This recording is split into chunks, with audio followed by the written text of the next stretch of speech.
T-minus 20 seconds.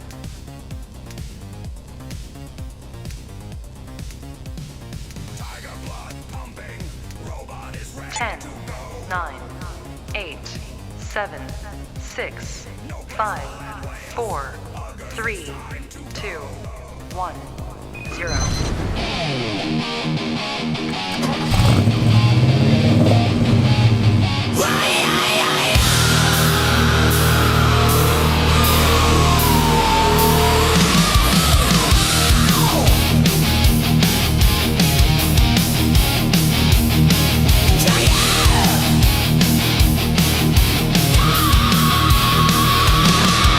Tiger blood pumping, robot is ready to go.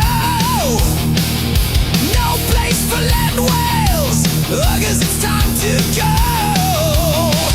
Trigger warning, the trigger warning show. Trigger warning, the trigger warning show. Trigger warning, the trigger warning show.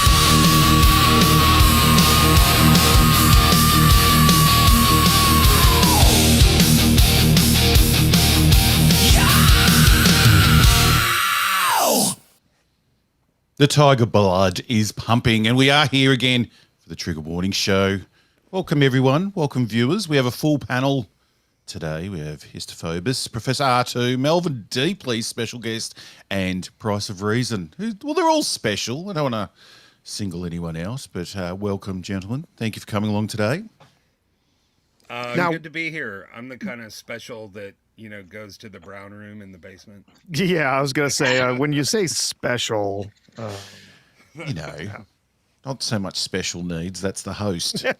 Just all special in your own way. So you've all been well, all keeping up with current events and ready to have a chat today? Not all.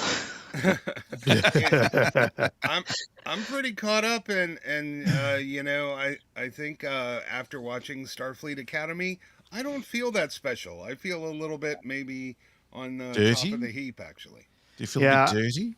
Well, yeah, that too, but I think Melvin is been spending most of his time obsessing over American politics, so I'm sure he has lots to say about that. Don't get me started. This will go badly. Yes, the American politics. There's not much of that online. That's easy to escape. I don't really know what he. Yeah, I don't. yeah, nothing's happening here, man. It's all really quiet, boring. From the outside, it's the craziest season yet of USA. It's just now it seems like everyone's just killing everyone. So it's I can't wait to see how this season ends. It used to be maybe something would happen during the week, but since the day Trump got elected, every morning, like I'm afraid to open up the news panel. It's like every day. Mr. Phobos, can you turn up a little bit, maybe? See if you can. All right, I'll give it a shot. I think. And Price, are you actually there, or you just left the puppet in charge? And No, I love the puppet in charge. Narp. No, I'm actually here. Yeah. I saw the puppet was at a few meetings this week. I saw photos of yourself, not the puppet. I apologise. Of yourself at meetings this week. Yeah. I had a meeting with the CEO of Paramount. We had a good talk about Star Trek, Starfleet Academy. That's probably the picture that you saw. Now, just some news before we get into Starfleet Academy. That show, my God. I saw this. I saw this just before coming on, which was a very strange post. Josh Gad has reportedly gone missing during an incident on the set of Cash Grab 2. The actor was 44 years old, and I thought, what the hell's going on there? I mean, part of me was a bit happy. He's as annoying as fuck, that guy, in real life. But apparently it's just part of the show. Is that true? Yeah, it's a little meta. In the show Wonderman, he plays himself, and he disappears into a dude who's also a dimensional portal, and he never comes out. So, yeah. Can we do that in real life? That would be excellent. I was thinking the exact same thing as I watched it. As long as it happens before they make Spaceballs 2. That's all I ask. It must have that's- been a very wide portal for him to fit in it. I think it's too late, but You know that gap around his beard there down at the chin. That's been worn out by Kathleen Kennedy. That just smells like her vagina right there. Because that guy's got his lips all over Kathleen Kennedy when they do those. Because he hosts all those Star Wars bloody get-togethers, doesn't he? I honestly don't see how he got his first job. I've just never found anything other than annoying. Like, I don't Previous care. comment. No, you know how he got Josh Gad. You know how he got his job. It was that Trey Parker and Matt Stone were looking for some kind of guy for their Broadway musical, and I think that the guy was supposed to be sort of a losery. He was right for whatever they were doing with Book of Mormon in that specific show, but being on stage in a certain role in Broadway, it doesn't always translate to the screen. And Josh Gad has always seemed like a weirdo to me personally. Yeah, it definitely didn't translate. But if he was playing a loser, I understand that. But God, I think it was a loser. I never saw the play, but I think that for whatever comedic purposes of like the overweight, bumbly guy or whatever he was supposed to be, I guess for a Broadway show it was fine. It just I don't know that I need to see him in every movie or show. You know, That play's coming back to Melbourne. I was thinking of going to see it. Has anyone seen it? I've never seen it. No. It's meant to be good, very funny. But if he comes, then I am going. Well, he's missing now, so I'm not sure. They might get Jack Black instead. You never know. Gee, Jack Black's really riding that edge of being Yeah. fucking annoying and had enough of for the rest of my life, isn't he? He's just, for someone that was so loved, he's just pushed the Jack Blackness so Yeah. much that I can't yeah. watch Jack Okay. Black films anymore. I can't. No, watch them I anymore. can't stand him. No, I will say the idea that Josh Gad exists in the MCU as himself and has been killed off, I kind of find that very amusing. Yeah. So now, the show, who's watching the show? I have not seen 1 second of it. Is it any good? That's a complicated question, actually. But I've watched the entire thing. It's probably the best Marvel TV show, period, in terms of sort of the writing, the acting. But it's kind of pointless. It's a meta show. It's about making a superhero movie. Yeah, they have a little bit of superpowers in there. And it is long and drawn out with plenty of filler. I think it would have been better off as like a 2-hour movie. And just way too many of these falsely profound Trevor Slattery Shakespearean monologues.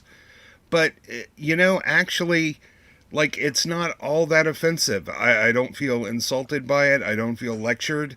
It's just sort of a little boring. Basically, That's it's the a best. guy. You can hope, that's the best you can hope for these days. That you're Yeah, not offended or abused by watching it. Yeah. And you don't want to smash your own TV. If you can get past that, then it's pretty good. But I also don't care. It's like a guy with superpowers who's trying to hide them. He's been trying to be an actor. He's got a weird family. He's auditioning for roles. There's the obligatory body positive woman as his agent.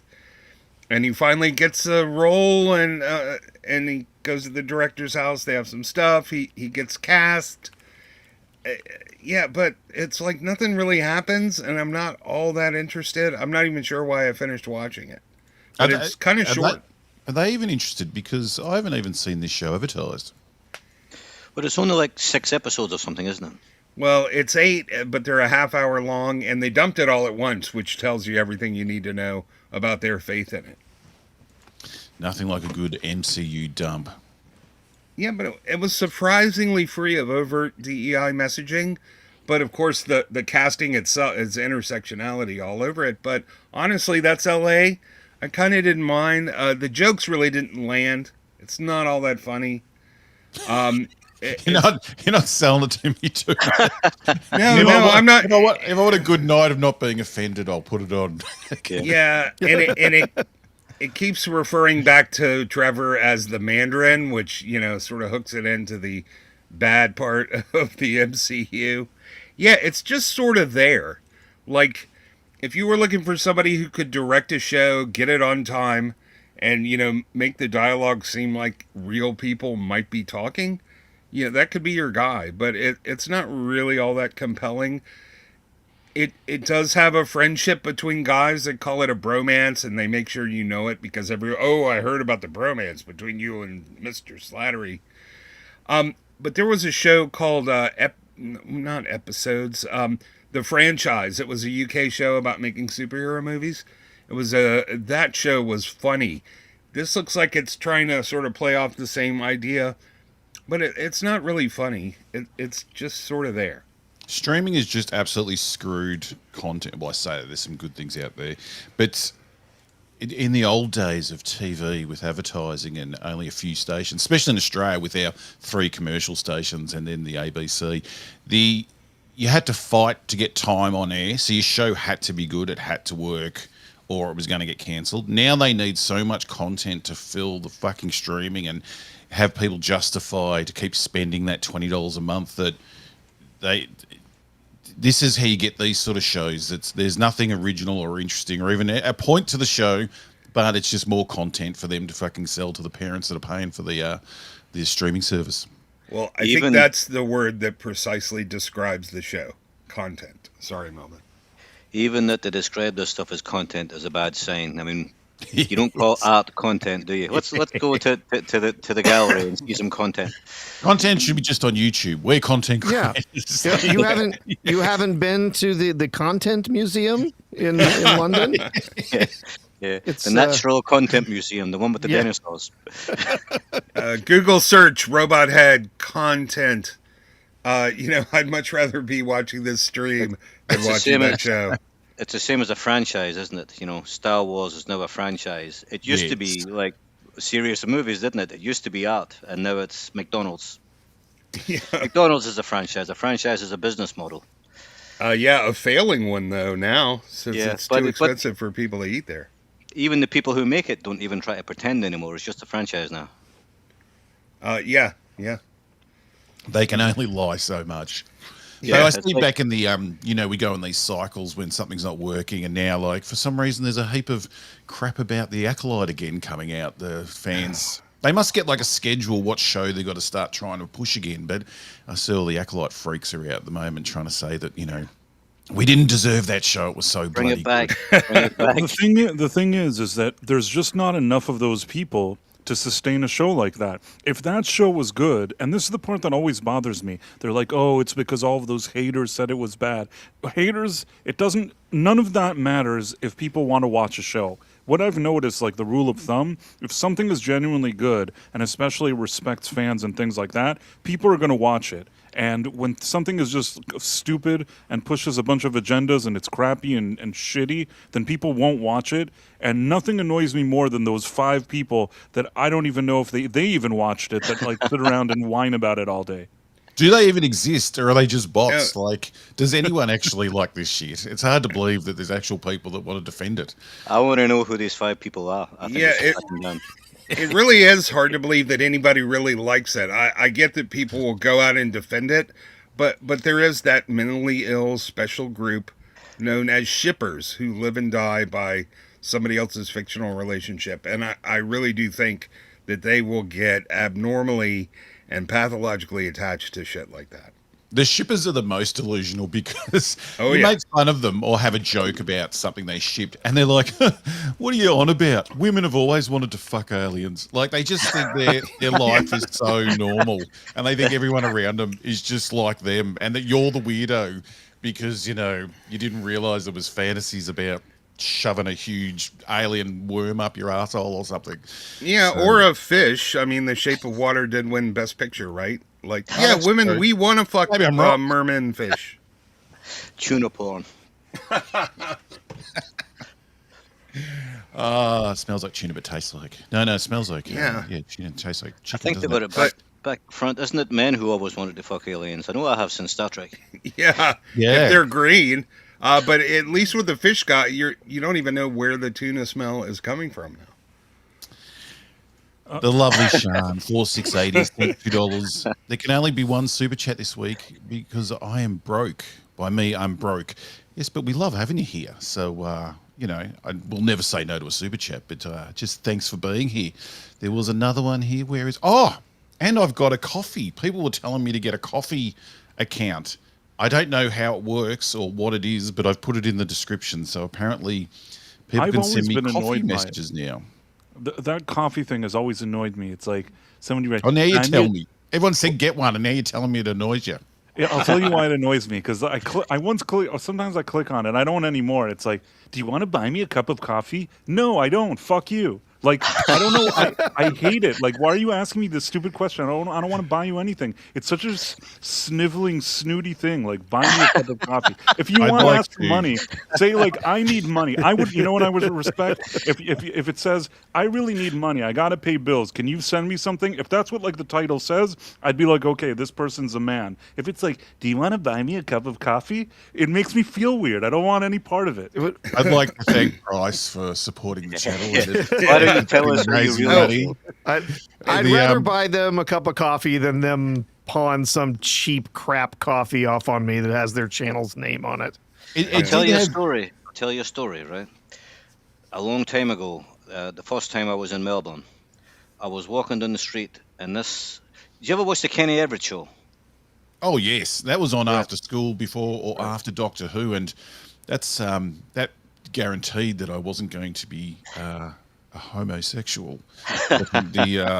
The dancers on there, even though Kenny Yeah. was, which was a shock to me when I grew up.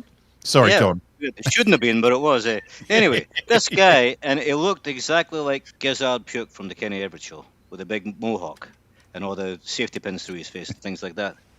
And he came walking up and he said, I don't do Australian accents, but I'll do my best, right? I'm trying to get some beer going on here. And he said, can you spare a couple of bucks? So I had like $4 and change, and I gave it to him. I went, there, it's for a good cause. You know, to see if he'd have said it was for a coffee, I would have told him to fuck off. At least his honesty got rewarded. Yeah, yeah, some beer. Okay, that's what do you call it? Beer? Admirable. The That's coffee, respectable.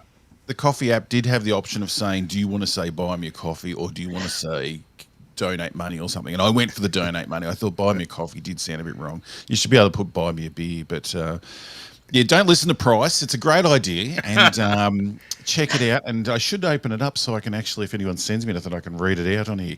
But Denver Gamer for a whopping $19.99. Why do people do that? Does it keep it below a certain level or something? Oh no, it's just what happens when you use like the app on iPhone. Oh, stupid. Yeah, idea. the really But, irritating thing. The really irritating thing about the coffee app is it asks you for a tip. It's an app. There's not really a real person making and serving coffee. No, I don't want a tip. Can we stop having a go at the bloody coffee thing, all right? I thought it was sorry, a good Mike. idea. Now, you know what I hate about? I'm just kidding. Denver Gamer said, what is each of tonight's speakers' least favourite MCU movie and a quick reason why? Oh, God, I would have been lucky to see half of them. so many to choose from. Obviously, a lot of people probably going to say the Eternals.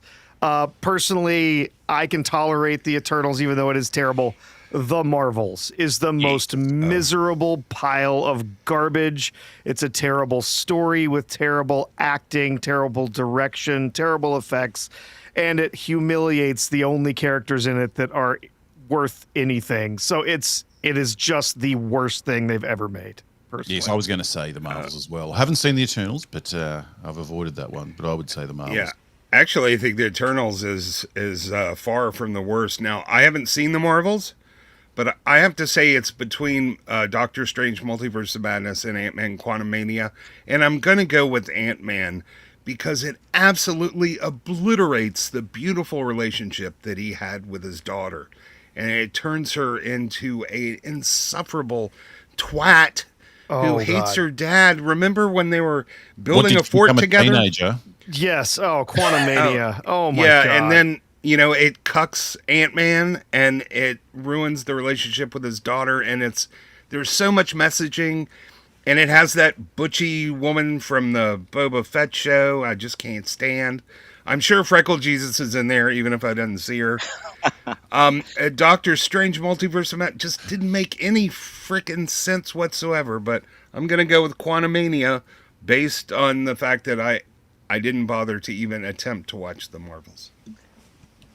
I bailed out of the Marvel movies, but before I bailed out, probably the worst one was Love and Thunder.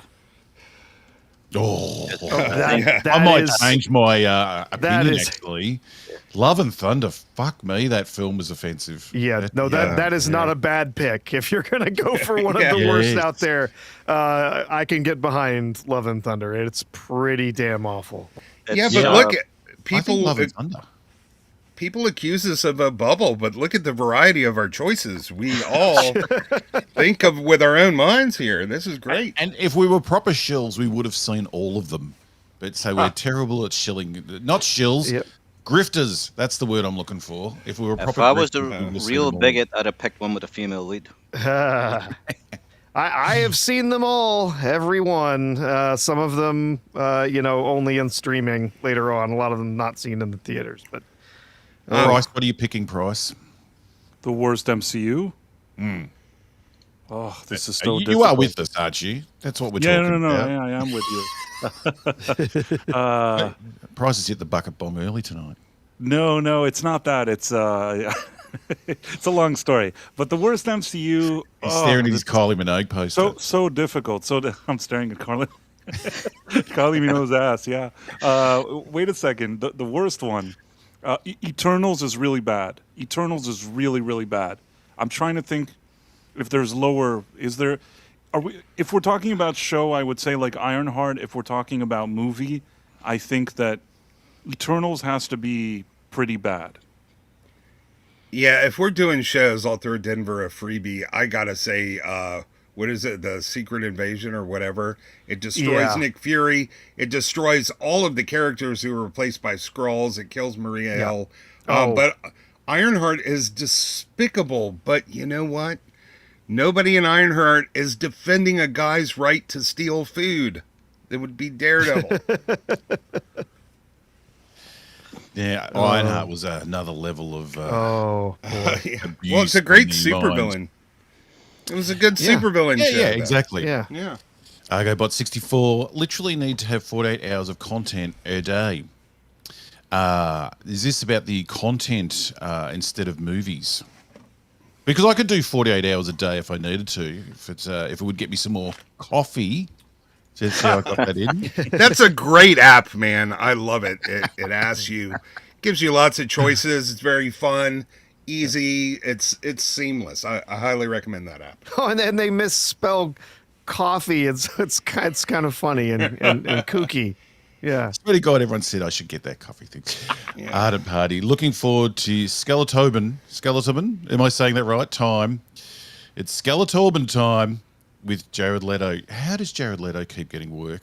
Why? No idea. And why is he just handed franchises to just do with not what he wants, but they think he's gonna?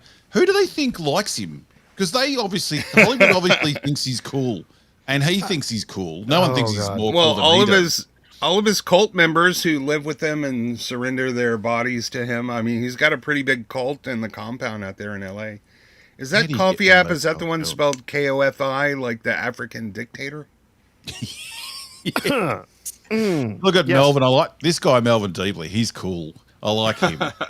£5, man. That can just about buy us a beer in Australia. Alcohol's so bloody dear these days. No, but pounds, we can definitely get one.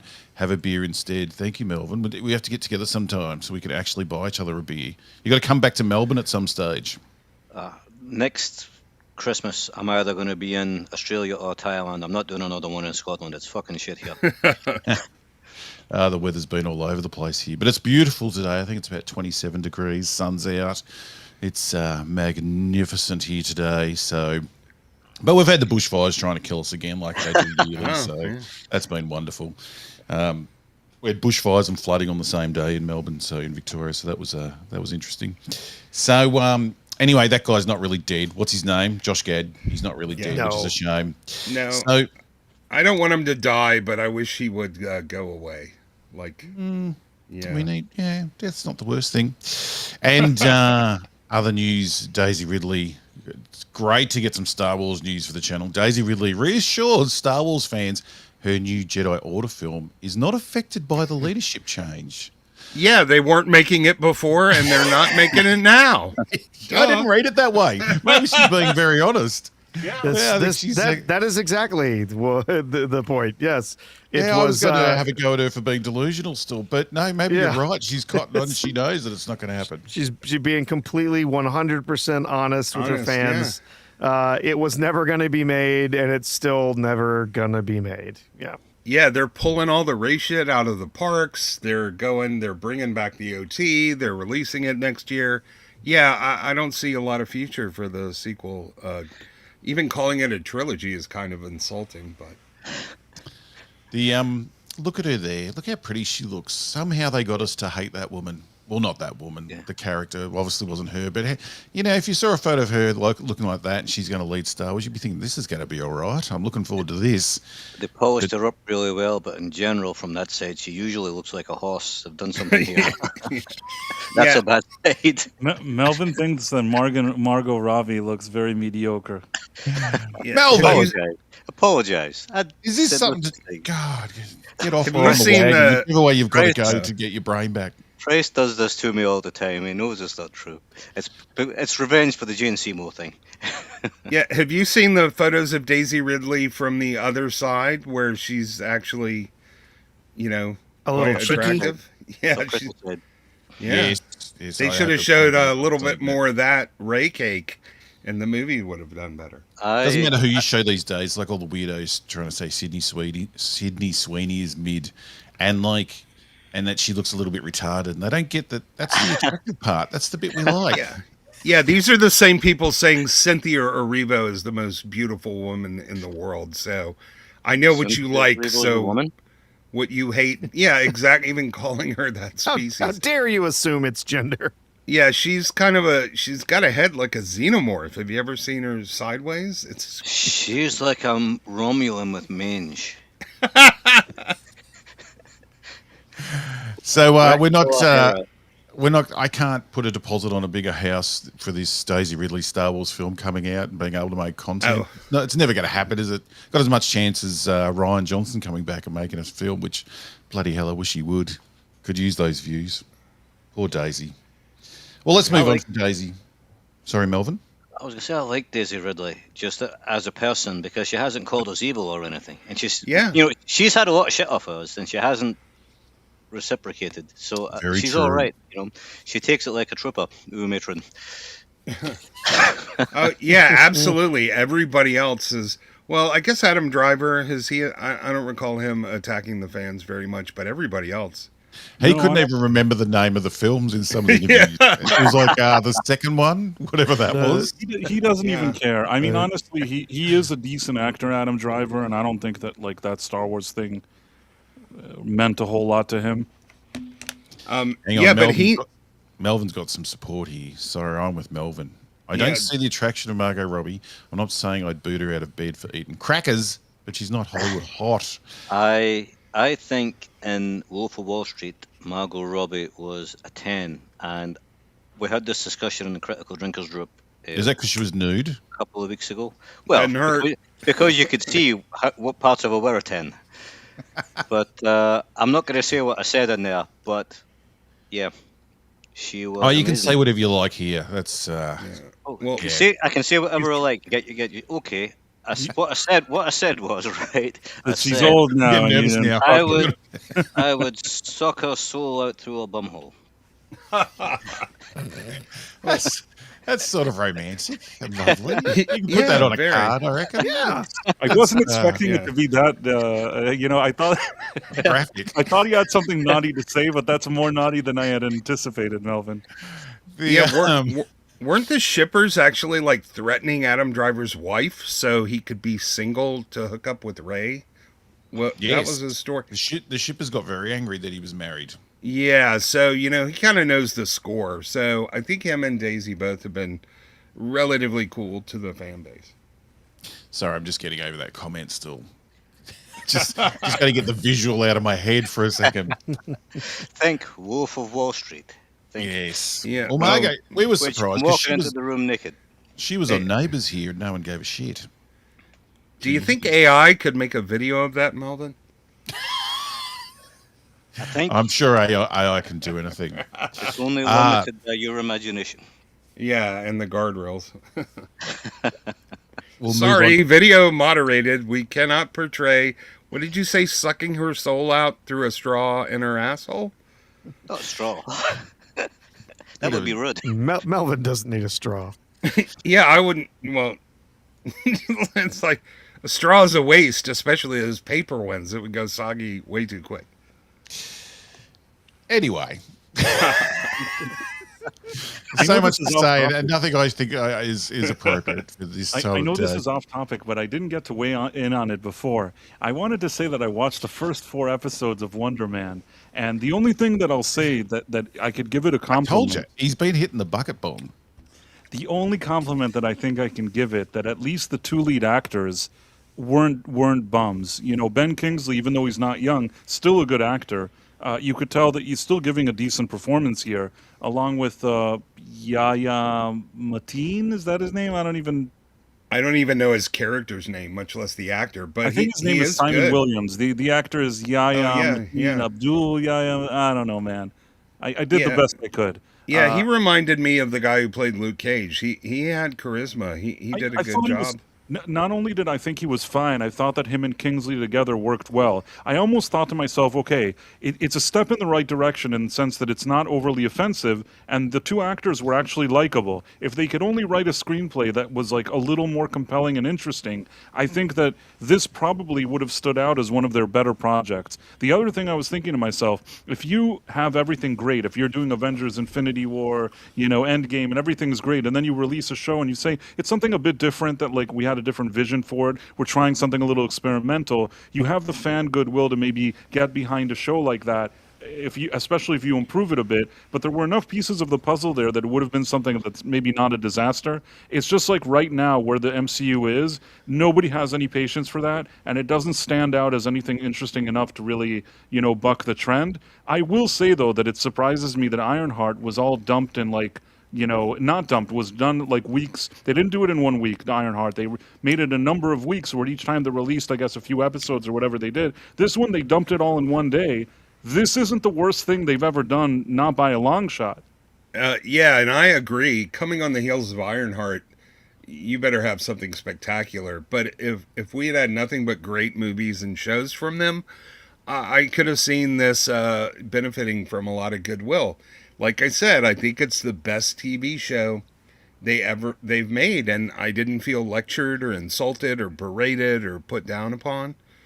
But doesn't that just show that they don't know what the fuck they're doing? Because like with Ironheart, they still released it. It was absolute garbage, and they sort of could have dumped it on one day and just forgotten about it. Then this show that most people are saying is fine or enjoyable, they dump it all in one day instead of trying to build some hype for the thing or some, you know, people to get into it over the week. So whatever they do, they still don't know what's going to work and what's not going to work. They're still bloody fumbling around with it all. Yeah, they probably thought there wasn't enough messaging in the show, but wasn't iconic enough.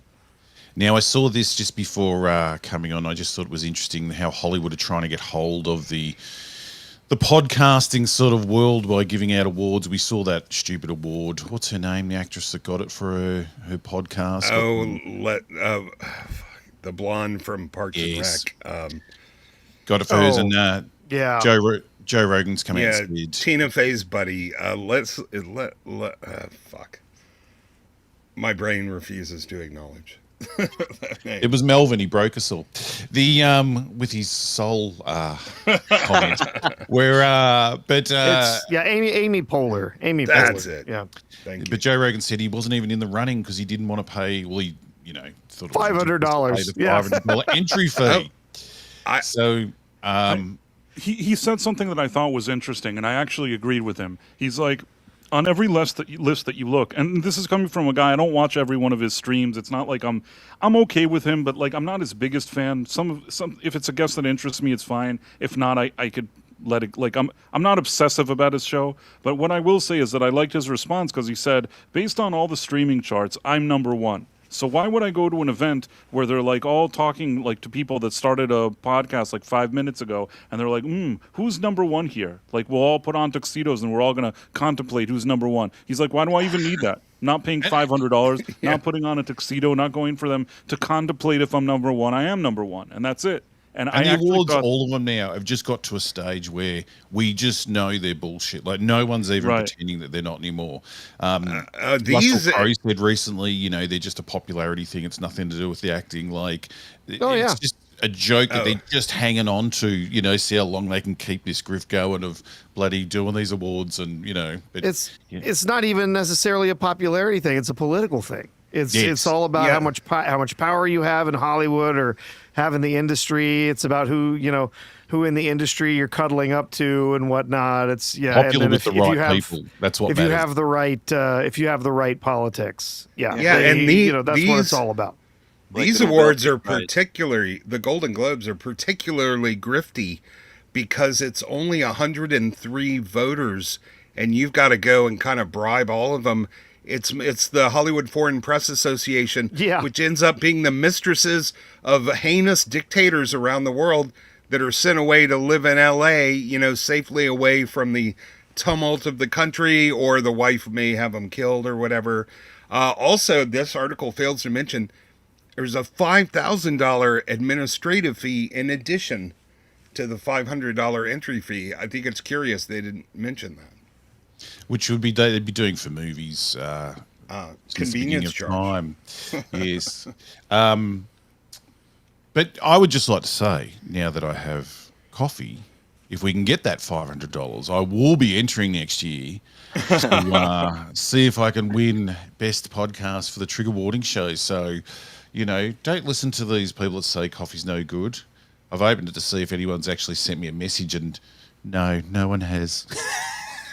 But yeah, so Joe Rogan's come out and blasted them for how ridiculous that was. It's ridiculous they even have an award for it at these bloody shows. Like the world's moved on. Like yes, podcasting's big, but it's nothing to do with you and what you do. Celebrities, fuck off. right. The but mainstream also- stuff doesn't matter anymore. Even like the news. Who watches the news anymore? Old people. I tell yeah, you, people- older people. People used to say not that long ago, we need to make our own stuff. We don't need Hollywood anymore. And you'd be like, you'd from in comments making these videos on Star Wars now, and you'd be like, yeah, well, we do still need Hollywood. But some of the latest AI little Star Wars mini movies that are coming out, like they're not quite there yet, but my God, it's not going to be long till we can make movies without them. And I always thought too, the movies we're going to make are going to be shit because most people have got shit ideas. We need some people with talent, but some of these little stories coming out are very entertaining. So yes, maybe we might need Hollywood one day. They are very, very close. Like, what the Beggar's Canyon one. Yeah. So, and that the exponential rate that AI improves, like it might be a lot shorter than people are thinking. Well, if you'd shown me that last year, I would have been blown away. Oh, I'm still blown away, but it's the speed that it's taken off is just insane. Yeah, remind me to mention that when we talk about Highlander, because I got bamboozled into thinking a couple of the teaser trailers were real. I thought there was a trailer out, and I was looking at it for this, and looked at a couple and thought they were real. And luckily, you go into the info and it says it's AI, and I thought, you bastards. Well, I'm glad because it kind of looked like shit, but I thought the same. I thought it was real. I did. Well, speaking of Highlander, come on, Highlander, come up. We've got some images now. They could be AI for all I know. So let's hope they're not. Let's hope they're real images from it. I think that one's official. Yeah, So there's a few of these that are like look like they're from a Buddhist temple, Asian area. These all do seem to be legit, but yeah, we can see. Now I'm going to upset everyone. So it says here Henry Cavill's ready to unsheath his sword. Oh, hello. My. Yes. Watch out. Vex already needs another towel. Yes. Yes, there's going to be more women at this film. This is going to be the perfect date night because we get to see people get their heads cut off and women just get to look at him for the whole time. But I just want to say, now this is really going to annoy people. I watched Highlander again recently, and like people talk about why do we remake the good old films, like The Running Man, and why don't we remake the shit ones? And I was watching Highlander, and my God, that is a crap film. Now it's fun. I know it's fun. We all like it. And growing up, when we were first getting videos out, I love this film, but watching it now with older eyes, it's I know this is going to upset people, but fucking hell, the acting's terrible. Everything, like, I know it's fun, but it's not great. Am I the only one that thinks We can't be that? friends anymore. Well- we can't be friends anymore. This is No, the editing in that movie is fantastic. The transitions, the fades, it was very creative at the time. It certainly is not without flaws, but I don't think it was that bad. Christopher Lambert, I think it's just him. Okay, I yes, just can't get past the whole way Lambert through. Christopher Lambert is really rough in that film. You Listen, also in remember Australia, it's Lambert, not they- Lambert. they- You don't say they hired a guy who couldn't actually speak English before he Or came on acting. the set. He had to literally learn English while he was filming the movie. What does he say to So- the copper? Are you cruising for some ass? I can't do it. I'm going Yeah. to. I'm turn into Schwarzenegger, but Do you want to get a piece of ass? Yeah, it's really. I will say, yeah. I don't mind him so much in that movie, but yeah, his performance is really rough. And again, there's reasons for that, but no, I still enjoy this movie. Yes, it's kind of a pulp movie. This is not high cinema. it's It so does much have some. easier than I remembered. It like, is, I hadn't yeah. seen it for years, and I remember loving it. And I was actually showing some nephews of mine who are teenagers and never seen it. I'm like, it's awesome. You're going to love it. And they were like looking at me in some scenes like, what the fuck's going on? The soundtrack is still amazing. Yes, too. yeah, I was gonna say for teenagers. What do me, they know?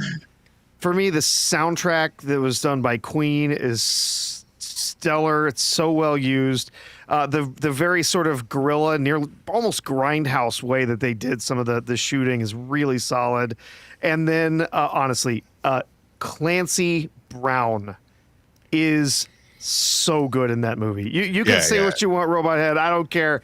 I think Clancy Brown is stellar in that movie, and he is the reason I don't want a remake of this movie, especially not with that pussy Dave Bautista being the villain. Oh, yeah. This movie, I'm sorry, it will not work without a solid villain, and he is the last person that I want playing the villain in this movie. I I'm not Forgive me, interested. sister. Not interested at all. I am a worm.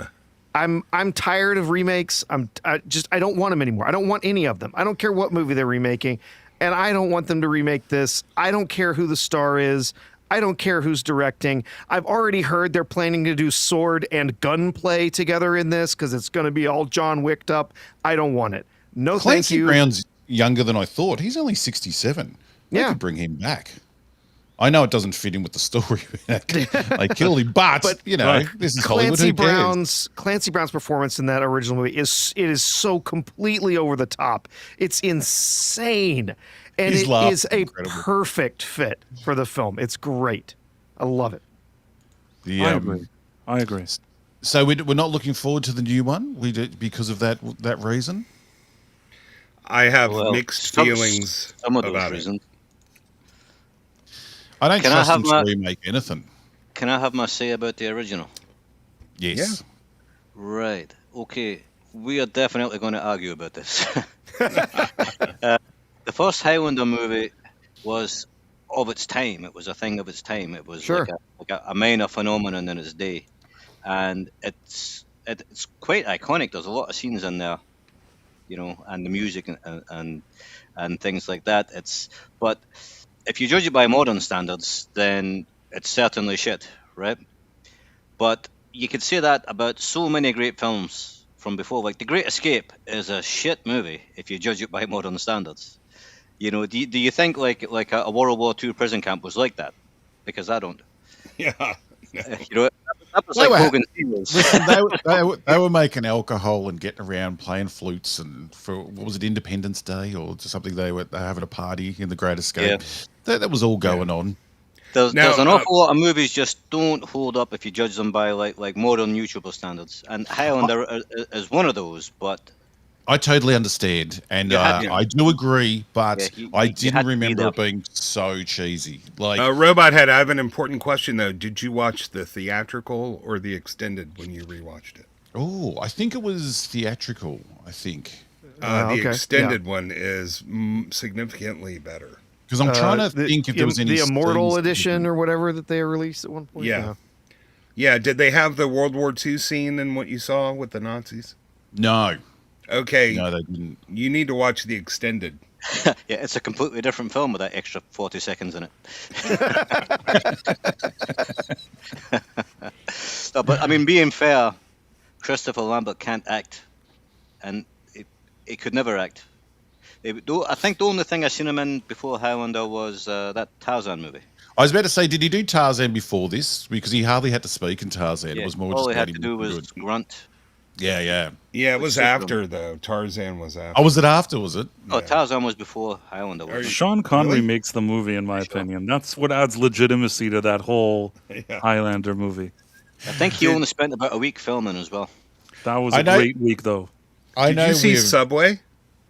Oh, that was The awful. Luc Besson movie with I heard Lambert? so much about it. I heard so much about Subway, how great it was, and it was ridiculous. I Yeah, saw that years ago. I can't even remember it. yeah, It but had he wasn't Jean Reno bad. was in it as well.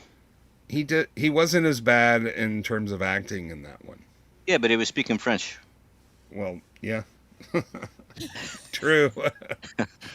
I do love Sean Connery. I know everyone talks about this, but just how he just doesn't give a fuck about trying to do another accent. He just No, it doesn't. care. it just I don't do that. You know, I'm there for the minimal amount of time. If I can sit down a lot, that's even better. And I'm not attempting an accent whatsoever. It's So, these things that you found really strange, like Sean Connery in The Untouchables, where he was playing an Irish cop, and he had a Scottish accent, and you're thinking, Sean Connery's Scottish, he should be able to do an Irish accent, shouldn't be a problem. And doesn't then even attempt it. But he's then not going to try. it went the other way with Liam Neeson and Rob Roy. He didn't do a Scottish accent, and you're thinking, why the fuck not? He can do a Scottish accent. He's Irish. They're not that different. Yeah, in my defense, the Immortal Edition is 8 minutes longer, and it has some good connective tissue in there that really helps the film.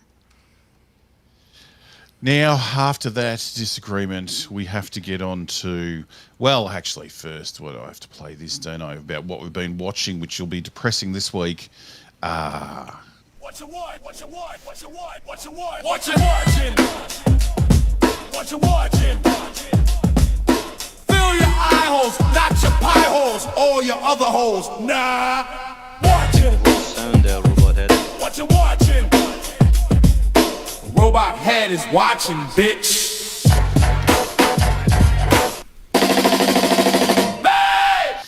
We have been back on Starfleet Academy. Now, Melvin, have you watched this at all? No. I have been stuck in the background for lots of streams talking about it. But, So you'll be the most positive about it, I assume. So we're I wouldn't think so. up to episode 4, and my God, can this show get any worse? The crying Klingon this week, as we delved into the emotional story of a young Klingon and his, what was it, the thruple parents, the one mum and two dads that he's got? Yes, Yeah, the thruple. Fucking person in this show has to be either fucking a different species or fucking their own gender Yeah. or fucking multiple people at once. Yep. Gotta get the fit any queer stuff in there we can anywhere we can. Yeah, it's pretty ridiculous. Yeah, we get started with that, and they just try to slip it in there real carefully, right? My two dads and my mom. Yeah. Oh my God. Oh, so bad. The false profundity that this episode starts off with is just her- agonizing. Like nebulas, molecules coming together to create, like, everything's fucking molecules, bitch. Like, what do you mean? I'm 400 years old and I'm still really impressed by gas. Yeah, she hadn't learned to do her hair after 400 Yeah. fucking years. She hadn't figured out what a hairbrush is. Jesus. Yeah, I'm impressed by gas, and I'm so excited by the idea that today didn't happen without us getting through yesterday. The pushing There- of how important these students are, like every decision in your life got you here, and the Yeah. students have this fucking pushing of that the youth are so important and they should be fucking each other and all testing whether they're gay or not. It's just so full on in this show. It's fucking unbelievable. Yeah, well, the Federation might as well not exist because the entire galaxy is run by the school.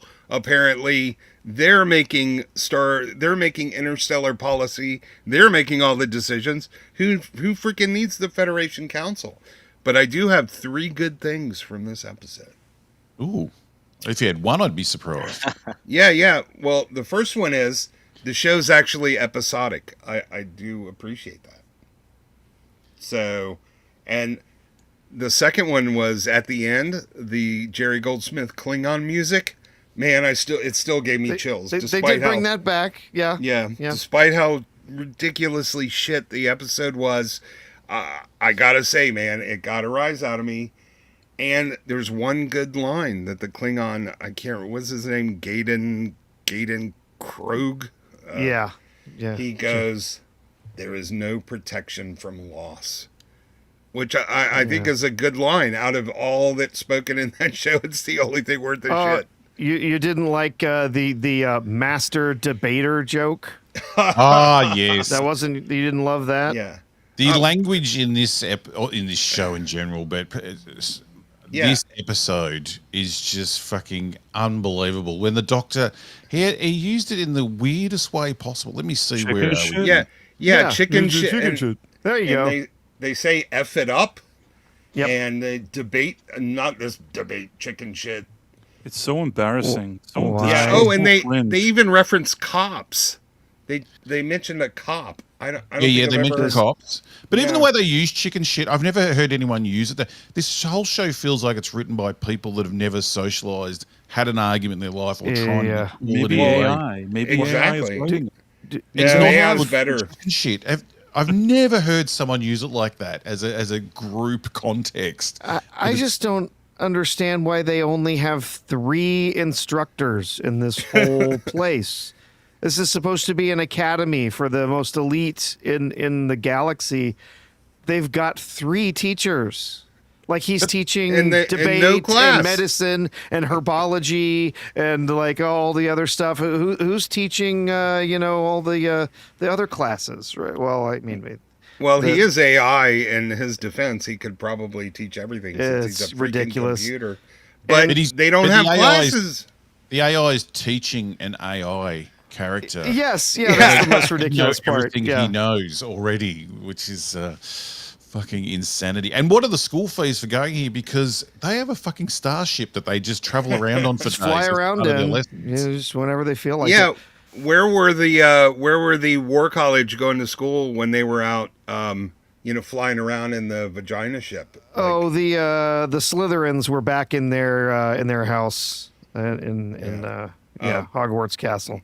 Yeah. Do you But I like their did- their little hoodies they wear? They look like they've come straight off the Quidditch field, and it's so on the nose. It's so fucking unbelievable, this show. Yeah, now they're eating replicator food. Like, now we have replicators. Yeah, now they have We had replicators. little eggs. We get started even just at the very literally just slapping us in the face with member berries right from the start. They introduce the Doctor and he is literally quoting straight out of an episode of TNG. Yeah. Like he's just word for word quoting a speech that was quoted by Picard in a famous episode of TNG. They Yeah, but couldn't not even as make up a good. new quote. Yeah, he didn't do it as well, though. No, of course not. And we get to see a Klingon have a panic attack. That was fun. Jesus, this has got to be the biggest pussy fucking Klingon in the entire galaxy. Yes. Everything again is so on the nose. Everything's so obvious. Like, okay, you're not going to like public speaking. His reaction to having to do that debate, that guy wouldn't be able to walk around the fucking room and talk to people. Like, there's no way he could be in the academy and be that affected by public speaking. Public speaking to 20 classmates. It's not even public speaking. And he fucking is like got sweat pouring off the face and he's half bent over and then like they have to rescue him from the fucking moment. Like, you're going to put that guy in charge of something? The guy's fucking lunatic. Hey, then they we could have get- at least had him grope a girl like Pedro Pascal to, help him with he's anxiety. groping something in this episode, but it's not a girl. We find out that good old Gary Stu here is just as good at debate as he is at hacking computers and everything escaping from prison ships and everything else that he does. He's perfect. How he's is the best. his reason for knowing every law, every fucking law and argument that's ever been had? He can quote because he had a lot of time to read in prison, and that's what he was reading. Like his backstory and who he is now makes absolutely no sense whatsoever. He's a fucking genius, but 5 minutes ago he was a criminal on the run for his whole life that had never been to school, and now he's a genius and can argue every point like a smug prick. And also, like, he was this guy that didn't like anybody. He's like, quote unquote, a hard and rough criminal. Now he's like sitting around talking about his feelings, and he's like all like sensitive. It doesn't add up. If your whole life you're like this criminal that keeps getting arrested, it's hard for you, like you said, also to be a scholar, a genius, a computer wizard, a good debater, sensitive, popular with the ladies. But like, I don't know. He's like, you can't be everything. Something doesn't make sense with this guy's character arc. And you know what's funny? Had it not been Kurtzman and it would have been somebody normal making this show, you do a Starfleet Academy with what you consider as like standard, like what we saw in the past on The Next Generation when we saw what the Starfleet Academy was like. We see something like that. A lot of students that are not retards. Sorry, can I say that word? Retards. Okay. Retardo, spastic, whatever you want. Whatever. No, it's not a naughty word to say anymore. Right now, it's like okay to say that, right? Oh, say whatever you like. Okay. We're taking it back. Yeah, I already ruined it. All right. So in any case, what I'm saying is that you have all of them like everything normal, and then you have this one guy that has like a problematic background, and really you see the challenge he has trying to like come from the background he has to fit within the structure of this military academy, which is supposed to be sort of like a military style academy. There could have been an interesting show if it was written by like real men, and there's like a manly thing going on with like real testosterone and like competition. You know what I mean? Like, if there was something more like interesting, manly going on here, maybe you could explore an idea of a guy who used to be in prison in his youth that's now trying to change his ways and become a Starfleet officer. There's an idea there, but not the way they're doing it here. Yeah. Did you like? He said to the Klingon later on how we're brothers, both the orphan brothers that have come from nothing, and it's like. Half the show is showing the Klingon's life with his family that finished 5 minutes ago. He's the same bloody age. He didn't come from nothing. He wasn't an orphan. This show, every scene is just written for the emotional moment they want in that scene. Right. And he's not an orphan either. He's not an orphan either. His mother's still alive. Still alive, yeah. They don't care about anything else that they've written, let alone fucking anything else that's ever happened in Star Trek. They don't care. But they don't even follow their own fucking stupid story. And they don't care. Just in this scene you're this, in this scene you're this, in this scene you're this. In this scene, we're orphan brothers that should stick together. But fucking you're not. Neither of you. Even though he was a lone wolf like last freaking week, I don't play well together. And now we're all brothers. Now we're brothers. Not only is the Klingon not an orphan, he's got two dads. And there'd be nothing like two warrior men sharing a wife. Yeah, he could share one of his dads, with Gary Stu guy. And the Holly Hunter banging the Klingon. It just made my skin crawl, man. Yeah, another callback, another member berry. He appears to be an albino Klingon, which is a callback to DS9. There was an albino Klingon. Yeah, except that was a cool episode. That was a good episode. That was one of the best episodes Star Trek's ever made. Yeah. This is not. Hey, we just happened to find a planet. It's in Federation territory. You didn't know you fucking had it, and plenty of geothermal energy. Well, then why would you use dilithium reactors that blow up if you already have plenty of geothermal energy on them? No, they found a new uninhabited planet after 1,000 years of being in and exploring that part of space. Suddenly there's a brand new uninhabited, unexplored planet. Yeah. and I'm on a wasteland. We're living in huts, even though we have a giant spaceship. Yeah, Right yeah, there. we're gonna live in tents. Yeah. Even though we have a spaceship. But I went to the trading post, and the one thing I happened to find was an advertisement for Starfleet Academy here. Like the contrivances are just mind-boggling. It's everything. The brother dying. Yeah, it's almost like these writers are terrible and have no idea what they're doing with Star Trek as an IP. These two flirting, this Klingon and the lisp from hell, they can't get their mouth around any fucking word with any letter in it. Can you imagine these two having sex? Like, she'd be climbing all over him like a fucking a cat on a scratching post. They're like, their flirting was fucking repulsive. Oh, and it's hilarious too, because there is one shot in here where I swear to God, this guy is filling 3/4 of the frame. She is like down, like it's like a mouse being lorded over by a Great Dane. It's ridiculous. And one of the first lines is, "Should we catch up like old times?" Like straight out there, she to him, and he's like, Do you want to bang? Yes or no? Yeah. Can I say something in this show's defense, even though I've never watched it? No. Well, I will anyway. I made it as far as the poster, right?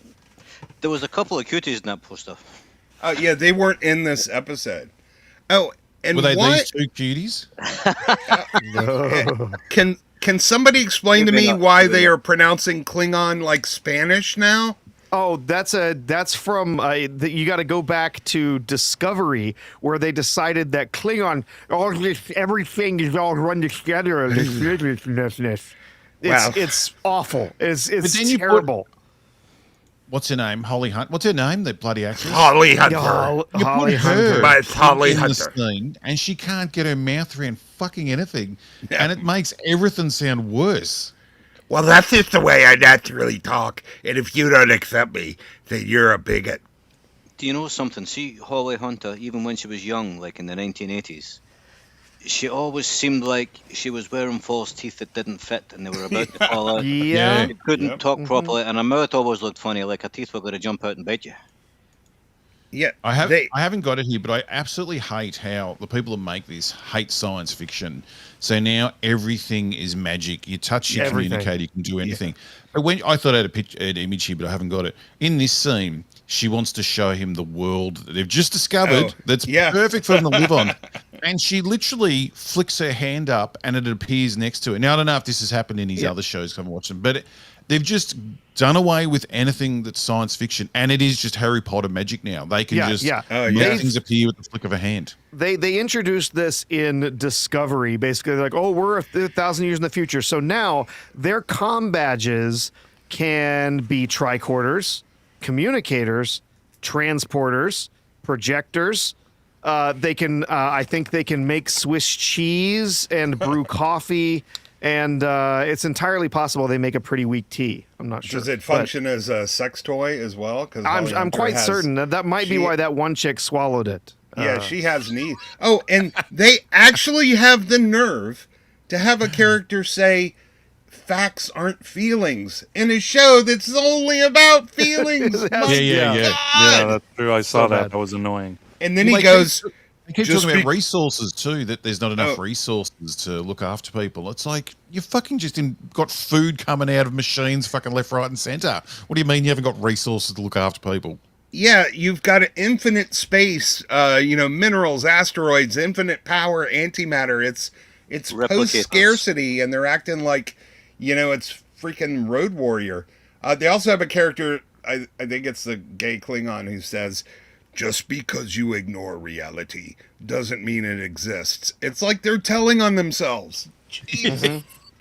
Yeah. It's Melvin, you've got to get in there. You've got to watch it. These two, this scene, why are they so obsessed with the LGBTQ plus 52 other things? Like, I get that they love it. I get that that's their shtick and they want to push it, but every relationship has to be this now. Like that, the fact they want to push this so hard onto supposedly kids watching this, though no one is watching it, is just fucking out there. So I don't remember where this came from. I remember there was something somewhere. Someone was talking about Star Trek and the future and everything, and they were basically saying that the writers, the people who were making the show, were basically putting the assumption in that this far into the future, everyone in Starfleet, everyone in the show is baseline pansexual. Yeah, I saw that. You have holodecks now. Nobody's gonna be. Everybody's gonna be banging Angelina Jolie in the fucking holodeck. Are you kidding me? We've lasted this long, like without all going pan. Yeah, but apparently the future, then like they're going to wipe themselves out because there's not two people doing it with the same species to begin with, and they're all doing it with the same sex as well. So they're all going to be just wiped out regardless. Can you imagine, right, when like the Romulans breed with the Klingons and they breed with the Ferengi and things like that, and people are going to start looking like cockroaches. Yeah, even the Jim Hadar that don't have sexual organs somehow managed to reproduce. Now, speak of the devil. I have a technical question. I know you already answered it. It's magic, but they show the saucers separating from the nacelles and warping over to the planet at the end. Why do they fucking even have nacelles if the saucer can warp all by itself? They just don't care. They just don't give a fuck. They don't care. Yeah, no. Yeah. We're presented with a bunch of really bizarro stuff in this episode. So we find out that the Klingon that has now joined Starfleet is. Well, he's a complete pussy, and he's been made so essentially, or I don't know. What is the word for it? Groomed by his brother, who just allows him to be himself and embrace who he is. Those two dads didn't do a very good job. This is Klingon culture. This is that we have established in dozens of episodes across multiple different series. If their son was going to be this much of an embarrassment, if he was going to be a weakness for their house, he would just be dead. Yeah, they would have gotten rid of him, by the time he hit puberty. Because he would bring shame to the entire house. Yeah, dishonor on their house. Exactly. Everything was about honor. We spoke about this last week. They can't get their head around different aliens, different species having different values. To have human. Yeah, they don't understand different values, morals, traditions, anything like that. Everyone is human, having human problems, but they just have a different voice, and that's about it. Yeah, well, they have a different voice, and a voice where apparently in this show they can't just let the actors playing the Klingons use their own voices because they're all altered and they sound terrible. But they don't. Again, they don't understand Star Trek. The point of all of these different races was that, yes, they were different. They had different values, different ideals. And that is where the real conflict in the shows came from. When they were going up against the Klingons, they were going up against basically an inflated version of a type of humanity that is warlike and has this culture that's based on honor and so on. The same as if you go look at the Ferengi. They're these ridiculous cartoonish versions of somebody who is obsessed with money and wealth and power. And so that was the whole point, was that these were supposed to be reflections of some type of humanity, some culture in humanity, and we could use those as a mirror to examine those traits in humanity. But no, now everyone just has to be humans with human feelings and different foreheads. Yeah. Did you notice the first thing that happened in the show when they start class is the teacher humiliates the white male? Like, if you notice when they're teaching, the girls are all correct.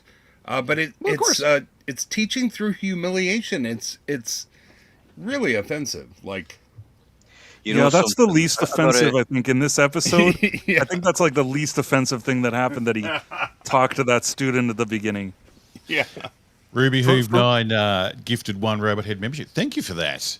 Thank you. And I've heard you should try and whoever gets that membership, and can I see here, can they? You can always consider keeping that membership going. And Rapsel6916 for $2. Will we ever get a face reveal? That's is that all of us or just moi? Just me? Nobody wants to see my only face. referring to me. I'm pretty sure. Nobody wants mine. So. I'm going to go one extreme or the other. I'm going to never show it or just turn up nude one day. Just full frontal. It's going to be chat roulette with Robot Head. Yeah, I'll like tell you what, a it'd make Starfleet life Academy. easier. I wish I could just turn on a bike and just crap on for a bit. It would make life so much easier. The wimpy writing of the whole time watching this, I'm just picturing the writers' room and how many people I want to punch in the face. That to become a warrior, you had to just shoot a bird with a bow and arrow, and that made you a warrior. Kill a bird. Warrior. And it's Yeah, like, who's writing this? That's the worst thing they could think of. That's the most barbaric thing they could think of is shooting a bird with a bow and arrow. That's going to be the warrior. This is a ridiculous. It's like a plot from a Simpsons episode. You're gonna become a man by going out and shooting a deer or whatever. That's how you're gonna become a man. And as you said, the writing is absurd here. I will tell you, I called the ending 20 minutes. 20 minutes into this show, I said, that's how they're gonna end this, because this is a goddamn sitcom. So Melvin, this guy here, who's meant to be like a youth, can't have the warrior stew because he's not a warrior yet, and the father takes him out to make him a man and hands him a bow and arrow to shoot a bird going past. It just looked like a normal bird, and that was to make him a warrior so he could have the warrior stew. But in the end, and then he can't do it. He's that much of a pussy. He just can't shoot this bird or even attempt to do it. The writers are conflating hunter culture with a warrior culture. See, they don't even know the difference because they're that stupid. They are that dumb. Yes. The pronoun crowd, they think that's got to be one of the most like masculine, manly, evil things anybody could do is like shoot a bird with a bow and arrow. It's like for normal I'm surprised he didn't hand him a fly spotter and just say, "You must kill a fly," or like warrior now. Pat this rabbit really aggressively. They'll give him a can of spray. There you go. You got to kill every fly in this room. Every fly must die. And then you're a man. Oh God! And then every Klingon in this show is ridiculous. Most of all, the central character Gaden, whatever his name is. Not only is his whole character just completely off base for any Klingon that we've ever seen before, but the actor who is playing him is appallingly bad. The way he delivers his lines, too. Like it is like he has a period after every word. Oh, he has a period. Don't worry about that. Yeah, remember Worf talked like a normal human being. He didn't have to modulate his voice. They didn't have to modulate Worf's voice. Like Michael Dorn has the voice and the presence for this type of character. This guy is all wrong. This guy is like he's very sassy. They have to put this annoying effect on his voice, even beyond his performance, which is terrible. I just don't even like hearing that croaky voice that they do with the effect. Yeah, he's so the actor. He showed up on the red carpet, kind of wearing like a dress and some kind of course, that little frill thing that women.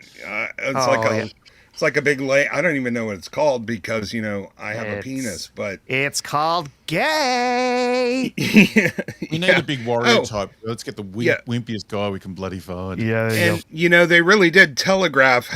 They were very sort of obvious about how it had to end. But are you telling me a culture based on being a warrior for thousands of years can't tell when you're throwing a fight and taking a dive? That would be the biggest insult to them at all. They would have to kill every one of you. Exactly. When do they share wives? Is that a thing? Because I don't remember that being a thing. No, it wasn't. No. Why Why in every case it's supposed to be like a bunch of warriors that are all full of like bravado and all like aggressive, and at the end they're like both like they have like the same woman, and they're all like a bunch of jerk offs. I don't know how they did it, and they're wearing like leather jackets. What is this thing? Like well, they have to. They can't have a Blue Oyster Bar. What's going on? They can't have a man have multiple wives. They have to cuck I was the going to men, say, even in a warrior. They would never do the warrior guy with multiple wives, which would make more bloody sense that they're trying to breed. Biologically. To have a bigger tribe and all this would make way more sense. No. It's one woman with two men, which this is a matriarchal polycule that they've got going on here. Yeah. Yeah. No wonder their species is dying out, because they have like 10 men for all trying to fertilize a single woman. That's not how the math works. That's not biology. When he's for Melvin and anyone out there that haven't seen it, during the hunting, he can't do it, so the dad grabs the bow and arrow and screams and misses the bird, and we're meant to take it that the dad's angry, and then they fly off and leave him on this planet on his own. So I don't know how he made it to Starfleet in the end, but this woman thing here, whatever her name is, the lizard creature, the fat creature that shouldn't exist, explains to him that the dad missed on purpose. But she tells the story as if she was there watching it and saw everything happen, and she wasn't even part of the original story, but somehow she knew exactly what the dad had done. How would she fucking know, this dumb bitch? How would she know? I like Bryce has gone from asking if he can swear to just fucking going for it now. Yeah, that's really the hallmark of modern writing in general, is that the characters know everything the audience knows. And Yes, really exactly. Speaking to the audience. He's never shared this story with her, yet somehow she knows what's happened. She knows all about it. What if the father thought that he was a little jerk off and just wanted to leave him there because he's an idiot and he never wanted to see him again? How would this lady know? She's like, you don't get it. Your father was trying to help you. You weren't there. He did it on purpose. You don't know that. Because they can never miss. I have a question for Price. Right. I'm going to trust your judgment here, Price, right? Okay. If I watch this... Would you suck Kylie's soul out? I think it's funny, or will it annoy me? If you watched maybe the first episode or a little bit of it, maybe you'd have a few laughs. But I think that with every episode, I find myself rather suffering watching it. And I guess maybe I'm also thinking that I have to review it. And I'm like, man, what am I going to do? This is going to take me such a long time. And this is so annoying. So I struggle with it. I don't think it's necessarily funny. Maybe now when I think about it, when we all talk about it, it's a little funnier. But while I'm watching it, it's really annoying. Yeah, Melvin, this is only going to annoy you. Now, wait. Robot Head.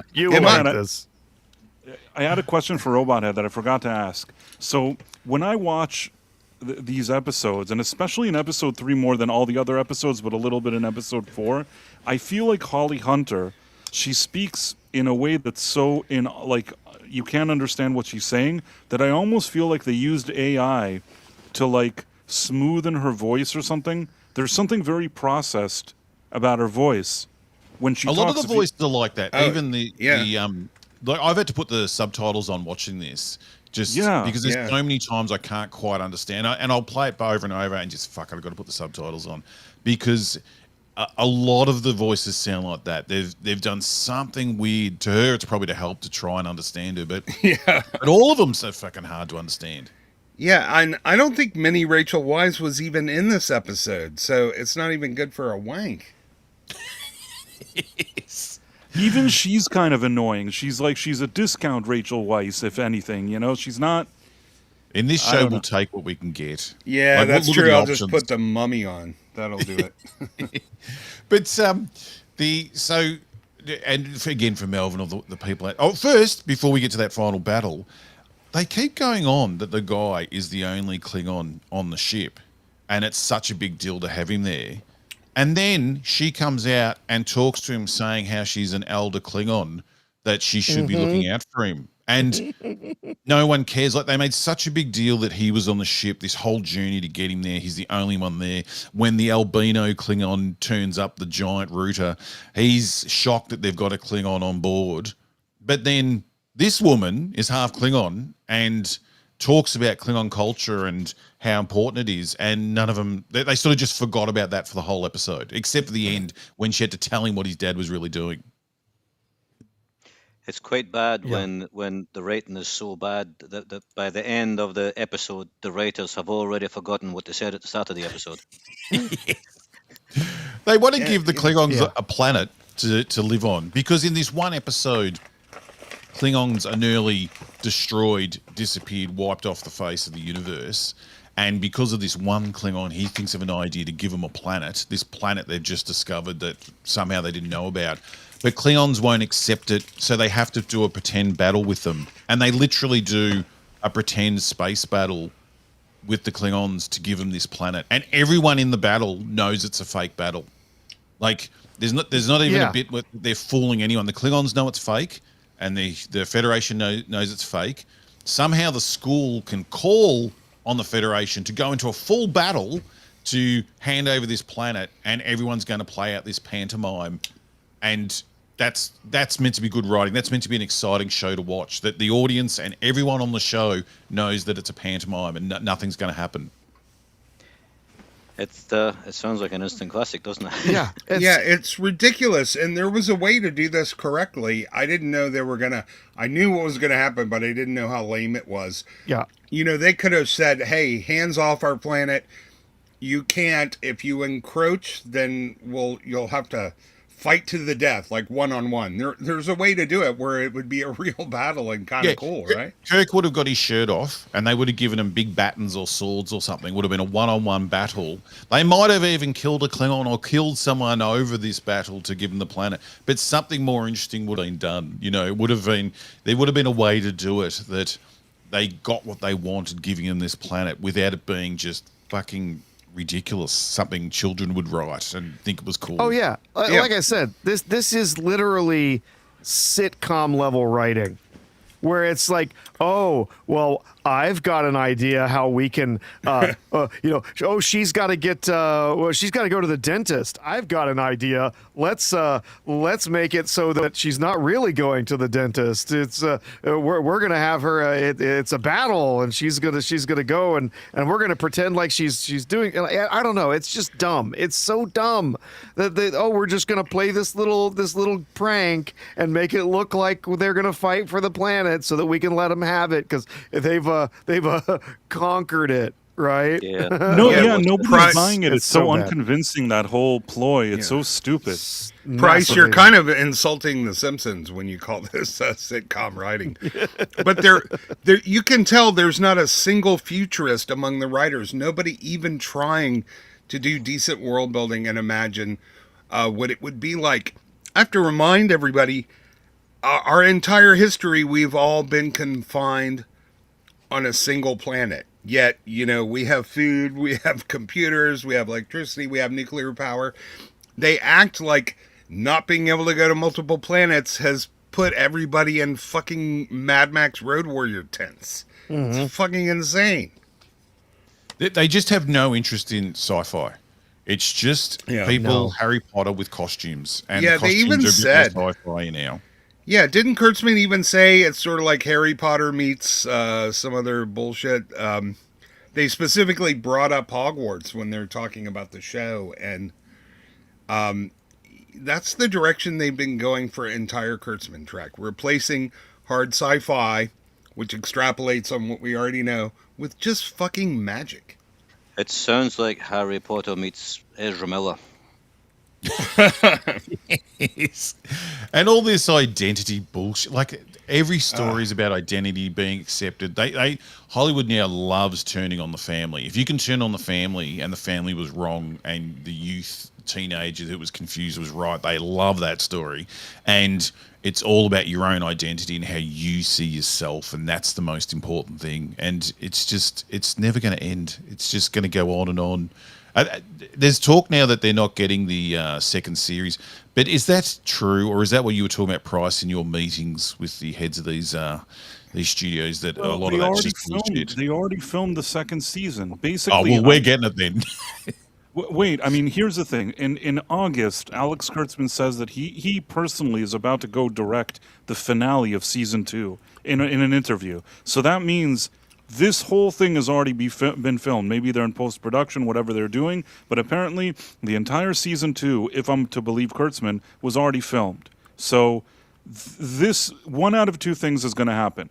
I don't think they're going to give him more than these 2 seasons, but either they show 1 season, they don't renew Kurtzman's contract in August, find a way to sever ties with him, and then they Batgirl the 2nd season, or, and this is more likely, they will, no matter what, find a way to dump this on Paramount. Maybe they'll do it all in one day, like Disney with their disasters, but I think that at the end, if they already spent money and they made this 2nd season, it's probably going to air at some point. Oh, we forgot the funniest thing that happens on this episode when the Klingon finally, like, he talks him into having confidence and being yourself. He goes and he yells. He's like, "Get me back on that stage!" I just fucking lost it. Laughed when they said that. Get me back on that debate stage. Right. And then why? And speaking of identity, they actually the gay Klingon, he goes, you know, without the right to self-define ourselves, you know, there is no or something, you know, is a very blatant thing about being able to, you know, engage in self-definition. Without Klingons being able to define themselves as Klingons, there are no Klingons, or some shit like that. And nearly all died anyway. It's bad. It's bad. I liked after the gay breathing scene here where he had to teach him how to... When he walked in the room and said, fight him or punch him, what the hell was that about? Do you remember when he walked in to give him the breathing thing to get confidence? He said, hit me in the face. Well, he's a bottom, so I guess. He's into that shit. I like that he taught him that whole breathing technique, and he's doing it here with the fists together. The most unrelaxing breathing technique I'd ever seen. It was like fucking insane how fast he had him breathing and chanting that chant he had to do, and then. He goes do it again to get get your confidence up, and he doesn't do it. He just takes a deep breath, and that'll do. He doesn't do anything that I taught him. Yeah, you're literally teaching a guy that has panic attacks how to hyperventilate. Like, that's the fucking stupidest shit. And putting the 2 fists together there, he was just letting him know, like, that he wants to dock with him. That's what he was Is really that, saying. Yes. After we dock him. Is that like a gay thing? Is that like, you know, if you want to do gay right, you got to get your breathing right. If you're going to take it in the bum, you've got to get the breathing right. Otherwise, it's got to... I don't reckon. Yeah, you wouldn't want to hold your breath, I don't reckon. Yeah. Well, I don't know about gay, but, you know, I'll just shut up now. Thank you. That might be what the whole post burn is about that they keep talking about. But yes, there is definitely some burning going somewhere. Yes, it's quite the experience watching this show. My God, it's easy to say it's the worst thing I've ever watched because you just block out things like Ironheart and that. But to me, this show's on another fucking level. It's just. It could be just from one scene to the next. They can't even follow their own story. Gets me. What they've done to Klingons, there's no aliens. Everyone's just human with human problems, and it's fucking unreal. They can't follow canon. They can't follow their own story. They can't get the cultures right. They can't get the voices right. They're constantly throwing in modern language and stuff. It's a disaster from every direction. It is Apparently, so terrible. It's desecration. An expert I heard said even half the words they're mispronounced. I know they're putting all the crap on the end of each word, but they're not even getting the words close to being correct. Quanyosh. And G'day, Robot. This is from Jeff and the Colossal for $5 beautiful. G'day, Robot Head. Here's some money for having to watch this rubbish they call Star Trek. Well, thank you, because I'm going to need it, because I'm going to make it to the end of this show. I'm certain. I'm going to do videos on this show, but there's so much to talk about. It's hard to know where to edit down the bloody video. There's so much. Every scene you can spend 10 minutes on just talking about how fucking bad it is. Then in the end you just think, listen, it's just shit. That's all you need to know. It's like perfect for Mahler. Yeah, you could spend at least 3 hours going over everything. 3 to 20 hours. But it's not just a disaster. It is an intentional attempt to fix what they feel is the patriarchy and wasn't done right in the first place. It truly is a desecration and a lack the of right respect. Word. Yeah. The thing is that... Sorry, go on. No, go. I was going to say that usually, you watch a thing that's like an hour and you think, okay, maybe 10 minutes here I can talk about all the things that are wrong with it. But here it's like Robot had said, and I can say because I've done a few reviews, really difficult. Like, even me trying to get this done quickly, it's very, very difficult. Like, every scene, there's so much, because I can't just leave it. Like, I can't just let it go because it's so stupid, so I have to say something or else I'm not doing my job, So I end up just sitting there, and that's why these reviews are really torture. They're really difficult to get through. Yeah, and did you notice everybody playing a Klingon is black, right? Like... So well, the leader of the Klingons seemed like he wasn't black. Oh yeah, the albino guy. Okay, yeah, you're right. I was actually thinking about that though, and is that in the history? Has it always been played by black people? No, not always. They had different people play. That's what I'm saying. So you didn't have like a singular sort of characteristic. Does that guy's beard look like their vagina ship? Look at that. It's like. That's how they designed us. He left that on him 200 years ago or something. Yeah. The captains of the original Klingon captains from TOS, none of them were black, not one. Yeah, there was Baltar and John Carlicos and Henry Silva, William Campbell, and I can't remember. Christopher Lloyd, the guy from Christopher Lloyd. The guy from Buck Rogers who played the the Cat Ardala's military leader. His name is Christopher Plummer. Henry Silva, was it? Yeah. I think I said that. That's right, Henry Silva. Yeah. He wasn't one from TOS. I think he was Day of the Dove. I don't know. He might have been. Was he one of the captain? He wasn't the captain because that was. Oh God, why can't I think of his name? I don't want to. This subject, without sounding racist, is very difficult. But I think they're the ones being racist because they're not even bothering with a lot of makeup with some of these people, and it's like, what do you think a Klingon is? Because. And again, I don't want to sound like I'm the racist one here, but it's like you're saying they're only casting black actors and then they're not really giving them a lot of makeup and just, it's all very uncomfortable and awkward. And it's Michael Ansara. Michael Ansara. I couldn't, I thought of it just as he was talking. Yeah. Yeah. And he was all like, I missed the whole... At least they don't look like orcs, right? Yeah. This guy didn't even get the dreads. He's just got a few lines on his head and that's it. You're now an alien creature. So it's, yes. I understand it is difficult to talk about, but if you have everybody from a single race playing an alien species... You sort of pigeonhole those aliens as being like one thing. I understand it's awkward to talk about, but you know what I'm saying? Yeah, you just don't want to sound like the prick that's pointing it out. So don't shoot the messenger. I'm just pointing at what they're doing. Yeah, well, this is the show they always wanted to make. This is them and their ideology in its purest distilled form. Yep. And it's terrible, fucking terrible. And the ratings, I think, are absolutely terrible. Aren't they? I think we're the only people watching it, the people laughing at it. No, I think it charted on Paramount Plus for 2 days, and then it dropped off, and it hadn't gone out. Yeah, I think it's Hogwarts meets Buffy, and that's R2. But Hogwarts meets Buffy would be more fun. Yeah, yeah. What Kurtzman said was it's Harry Potter meets X-Men First Class. That's what he said.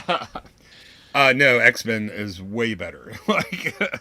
Raging Rhino in the chat. Thank you for being in the chat. I think he's meant to be at work because there was a chance he was going to come on today, but he's working hard listening to this discussion here. He said, smash the like button. I'm very bad at doing the YouTube thing. Yes, smash the like button. Apparently that helps a lot with the algorithm. So If everyone can do that, that would be fantastic. Tap it There's gently. only 5 likes on the bloody thing, and there's see- 136 people watching. What are you doing, people? I see. I'm I going to see click 7. it myself.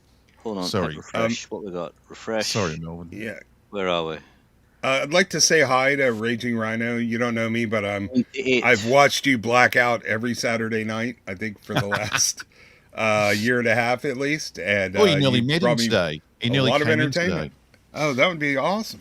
But he was he's doing that stupid thing called work, which is none of us like that. Yeah, it's the middle of the day here. See, like some of us has got to work. I'm working while lurking, he says.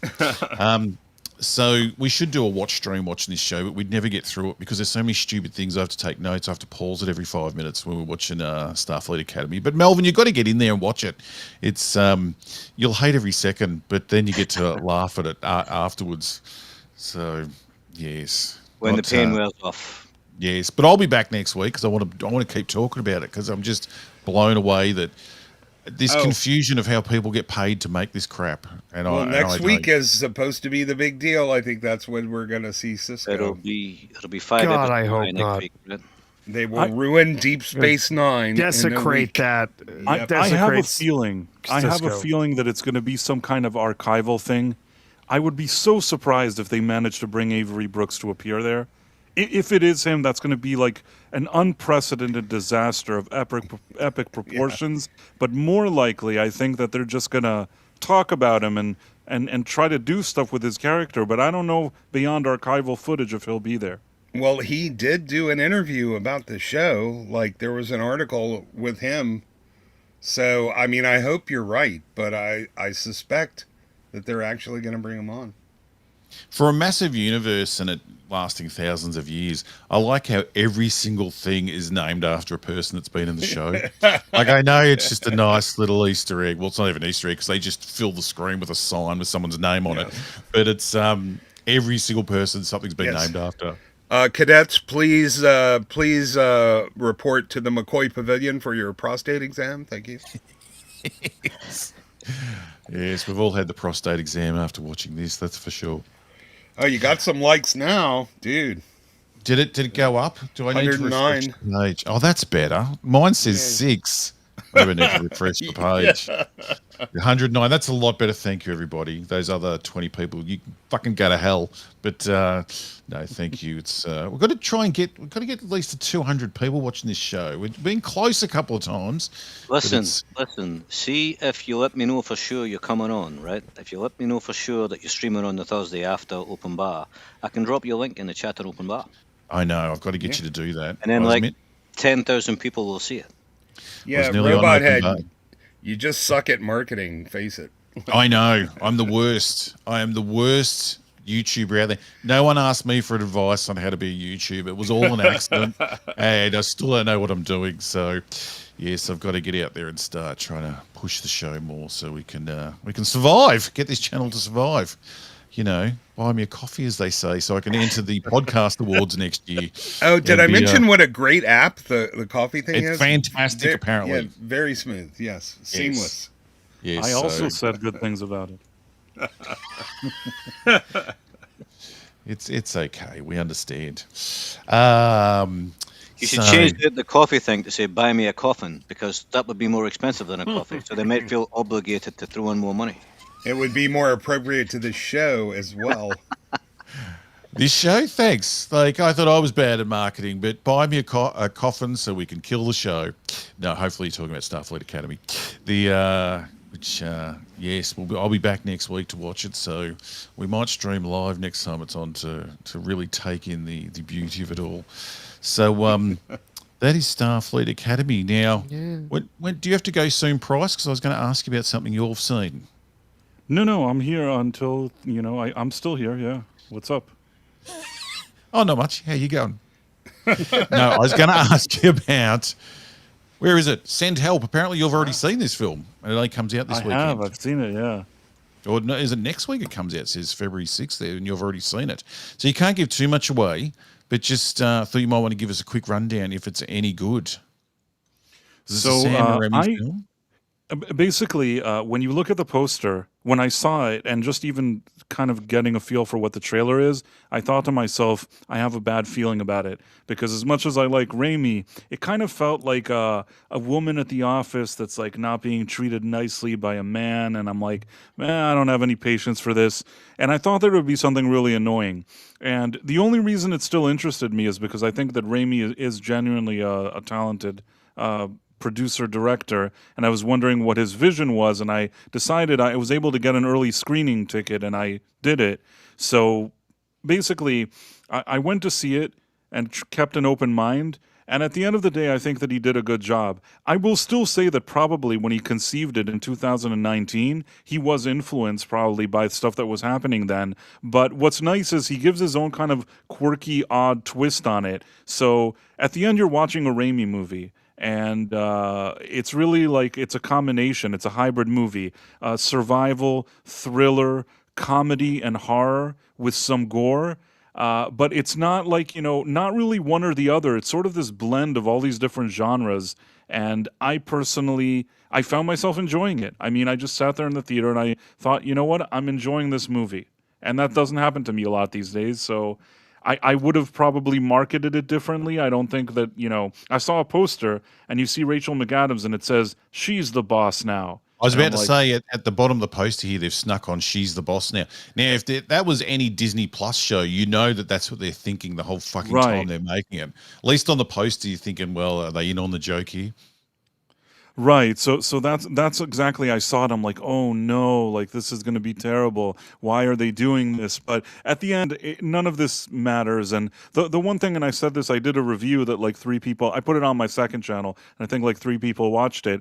So I'll just tell you what I said there, is that I think that both characters are flawed enough. They're not presented as saints. If this was a Disney movie, Rachel McAdams' character would be the best at everything. You see her in the office, everybody tells her she's the best, and like, everybody, and the man is not giving her credit for being so great. But that's not what happens in the movie. She's actually kind of awkward and weird, and people don't really like her that much.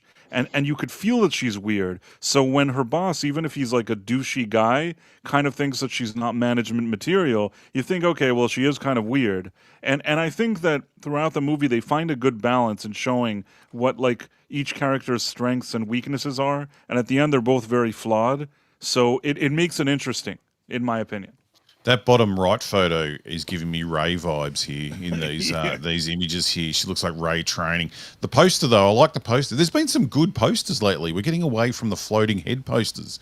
There's been some He-Man poster looks pretty cool where he's got the sword on the back. We're getting some actual proper posters. And that weird Tom Cruise movie, is it Dig or Digger? I don't even know what you're talking about. It's Digger, new Tom Cruise. yeah. Digger? Yeah, Digger. that's that had a cool poster too, a very sort of 60s looking poster. I have no idea what that film Digger's about, but it's got me intrigued. I don't think anyone does. Yeah. I do have to say the trailer of this movie, it does look like not just another girl boss thing, and it definitely has like some Misery vibes for me. Yes. It looks like it could be interesting, but am I the only one that's kind of creeped out by Rachel McAdams? Like, she should be very attractive, but whenever I see her, I just kind of get this Well, in this movie, they're trying to make her not look attractive. At least, it's in The Office. She's not Rachel McAdams trying to look nice in The Office. She actually looks like almost like a weirdo.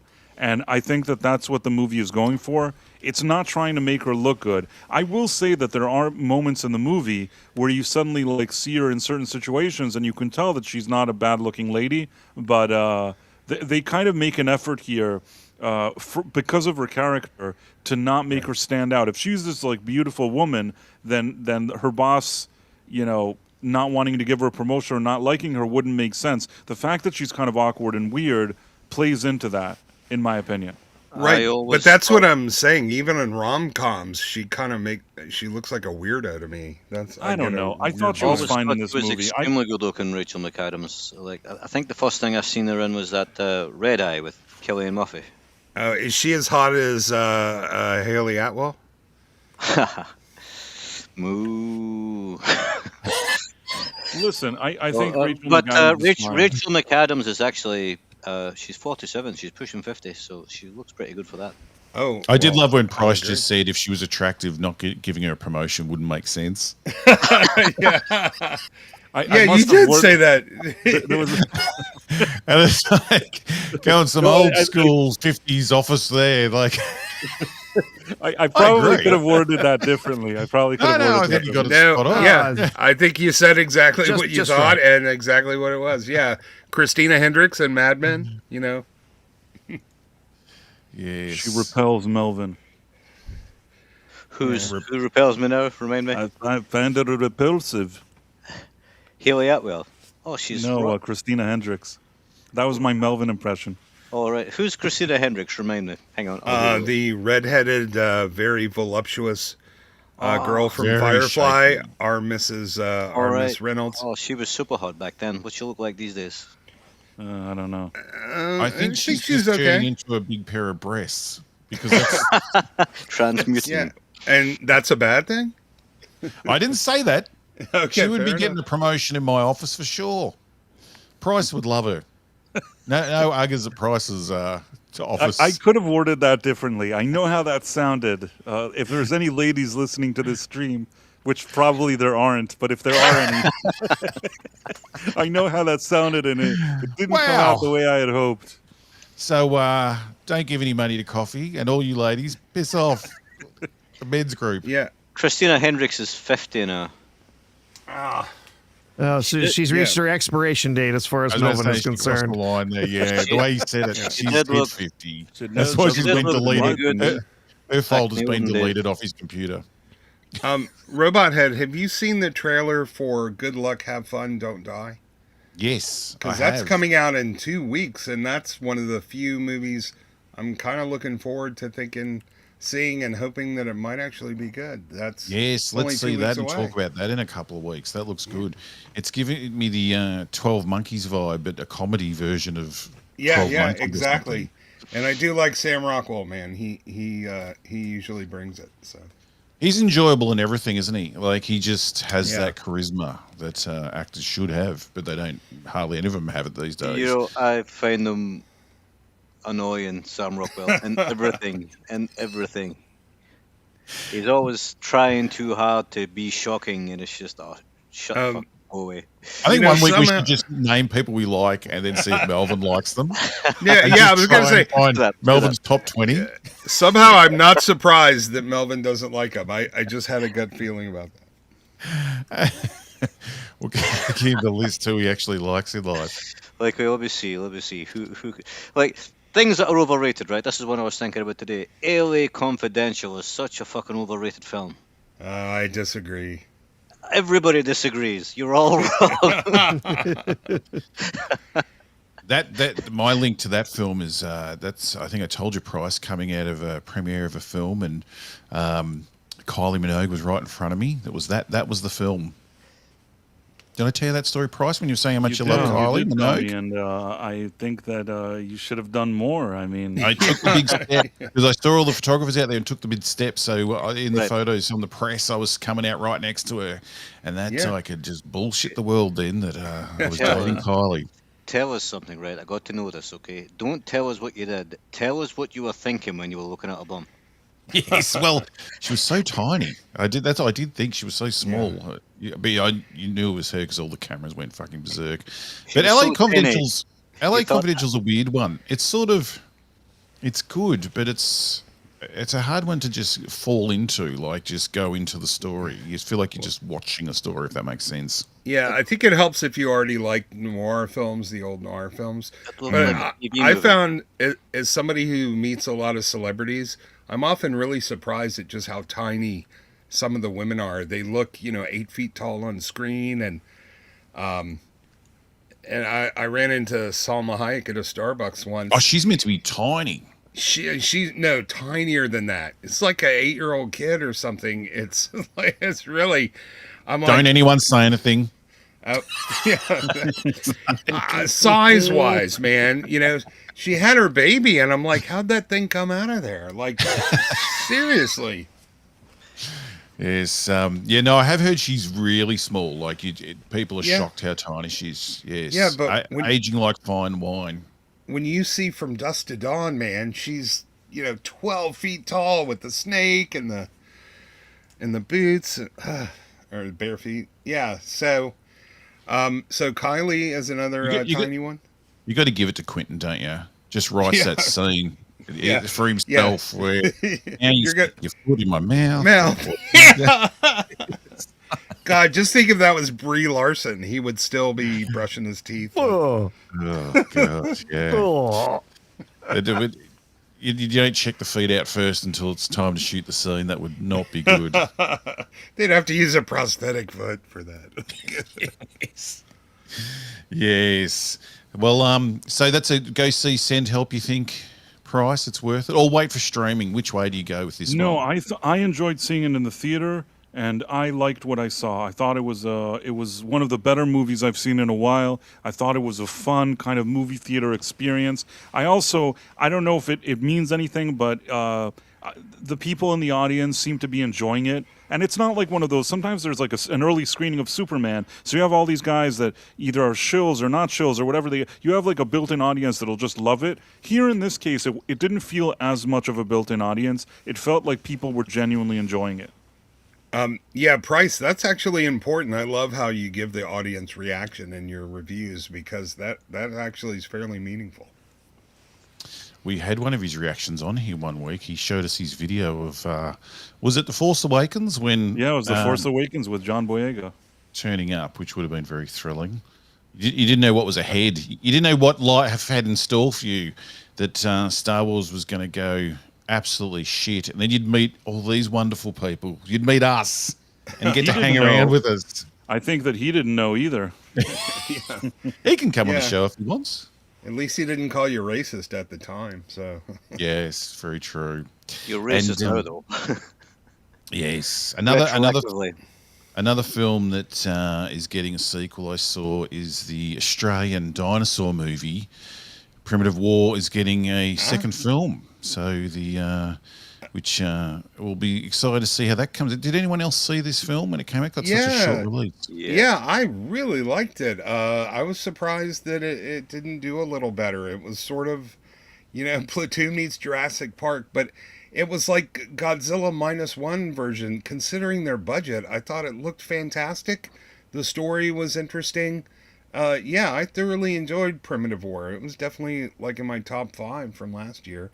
Not that there was a lot of competition.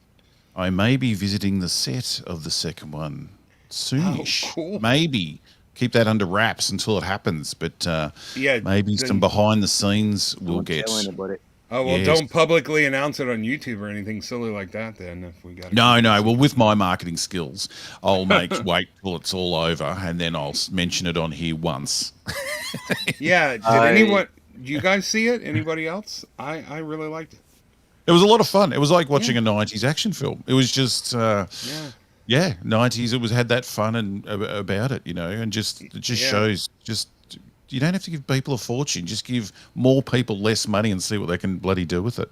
Yeah, I have a prediction. I think Tricia Helfer's really hanging on there, and I predict that Melvin Deeply does not like her.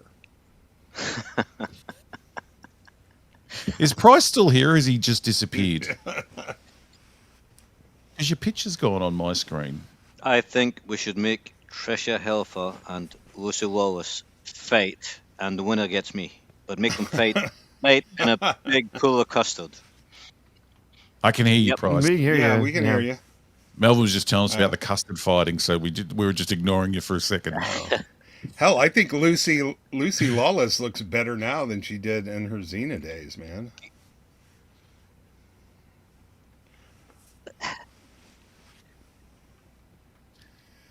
Head off to the other show. We will finish up in a minute anyway, but if you need to leave, Price, tell us where you're heading so people can go over there and watch you.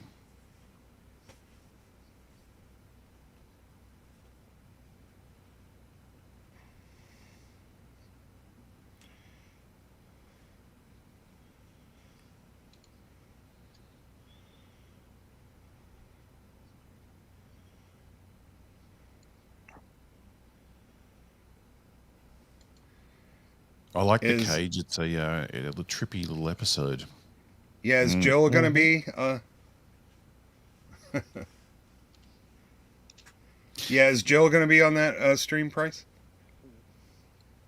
Okay. Yeah.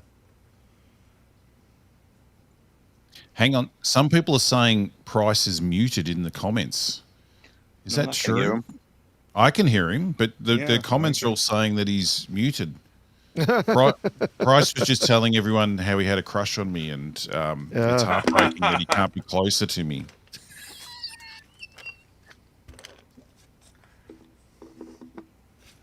Let me just say thank you, Price. I think people can hear me.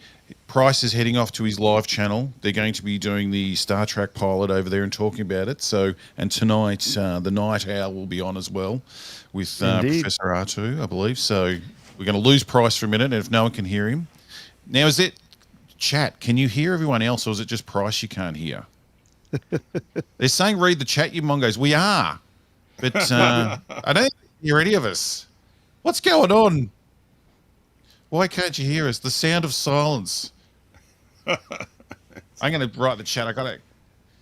Hang on. Yeah. YouTube doesn't like how we were talking about Starfleet Academy, and it's decided to censor. Or EV Mux has just decided to disappear. Yeah, it was just Price that they couldn't hear. So just Price. Yep. Okay, that's okay. Price is going to head out. He'll be over on his live channel doing the original pilot for Star Trek, and then we'll be getting together on the live channel later this evening for the Night Owl. So bye, Price. In this case, the price is wrong, bitch. So, Ista, you got to get that AI thing and then make that Lucy Lawless versus Trisha Helfer in custard. Right? I'm going to try to do that. I wonder if Sora would let me fight them.